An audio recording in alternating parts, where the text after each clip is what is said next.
Une grand-mère formidable, Caroline Rock, Estelle Mintz, édition Mijade. Un matin, les parents de Basile lui annoncent qu'il passera ses prochaines vacances chez sa grand-mère Adèle. Mais Basile ne la connaît pas très bien.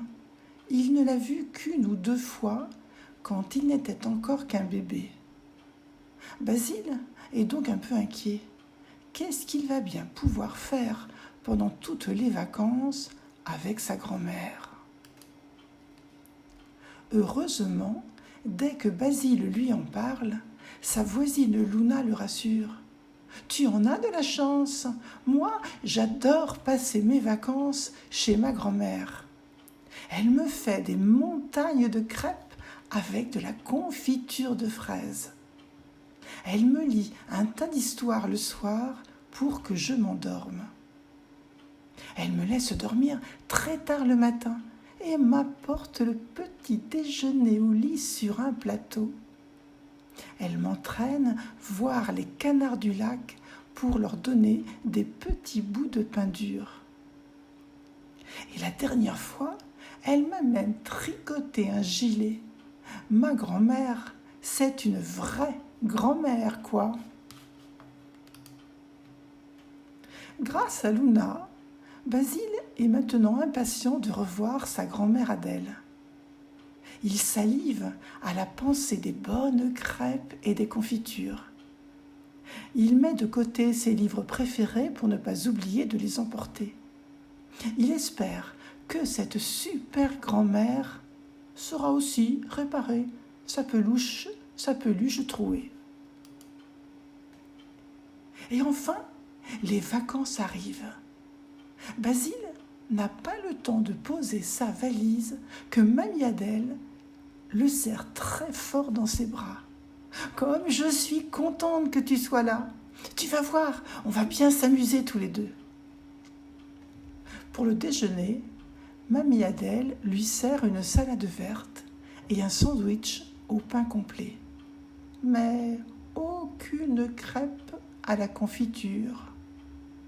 L'après-midi, Mamie Adèle l'emmène faire du vélo autour du lac. Mais il ne s'arrête même pas à dire bonjour aux canards. Sa grand-mère propose ensuite à Basile d'aller faire quelques longueurs à la piscine, puis de rentrer à la maison en roller afin de disputer, ou plutôt avant de disputer, une partie de badminton dans le jardin. Le soir, Basile se couche sans que Mamie Adèle ne lui lise la moindre histoire. Décidément, sa grand-mère ne ressemble pas du tout à celle de sa voisine Luna. Le lendemain, dès que le soleil pointe ses premiers rayons, Mamie Adèle déboule dans la chambre de Basile et ouvre les volets avec entrain. « Lève-toi, mon chéri, j'ai prévu plein d'activités aujourd'hui. Cours de tennis ce matin et kayak sur la rivière l'après-midi. » Basile sort du lit en soupirant. Il a compris qu'il n'aurait toujours pas de crêpes ce matin, ni même de petit déjeuner au lit. Il faut qu'il se rende à l'évidence, sa grand-mère n'est pas une vraie grand-mère. Quand elle voit le visage tout triste de Basile, sa grand-mère s'inquiète. « J'ai l'impression que quelque chose ne va pas, Basile.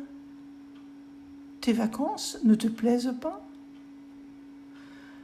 Eh bien, c'est-à-dire que tu n'es pas une vraie grand-mère, comme celle de mon amie Luna, » explique Basile. « Comment ça ?» s'exclame Mamie Adèle tout étonnée.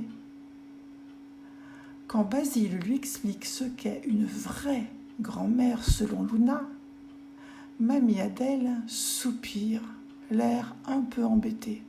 « C'est que moi, je ne sais pas faire de crêpes, ni de confiture, ni lire des histoires, ni tricoter. Mais je veux bien essayer. C'est vrai ? Demande Basile plein d'espoir. Vrai de vrai, répond sa grand-mère en souriant. D'ailleurs, on va commencer tout de suite. Tu m'aides à préparer la pâte à crêpes ? Mamie Adèle n'a pas menti. Elle ne sait pas cuisiner des crêpes. La plupart restent collés au plafond de la cuisine, tandis que les autres s'échappent par la fenêtre pour atterrir dans le jardin. Mamie Adèle ne sait pas non plus faire de la confiture. Elle fait trop chauffer la casserole et la confiture bouillonne si fort qu'elle tache tous les murs de la cuisine. Mamie Adèle ne sait pas non plus raconter d'histoire. Elle s'endort dès la première page du livre. Cependant, au bout de quelques jours, Mamie Adèle commence à s'améliorer.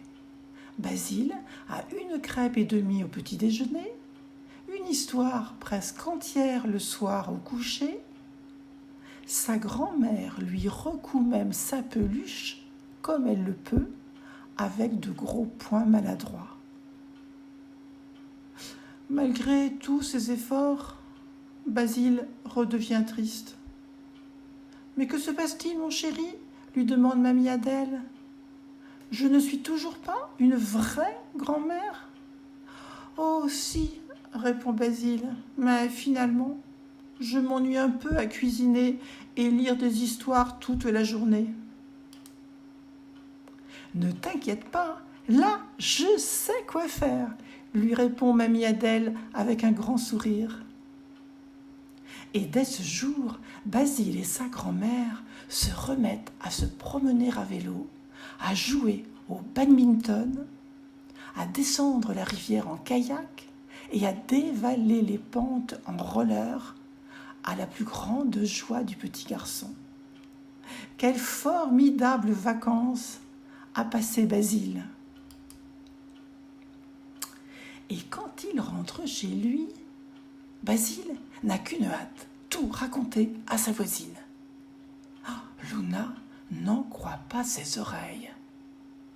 Une grand-mère qui fait du vélo, du badminton, du roller, du kayak. Ça, c'est une vraie grand-mère, dit-elle impressionnée. Et aux vacances suivantes, quand Luna retourne chez sa mamie, elle lui demande de l'amener faire un tour en kayak. Ça devient de plus en plus difficile d'être une vraie grand-mère, se dit la mamie de Luna en pagayant comme elle peut au milieu des rapides.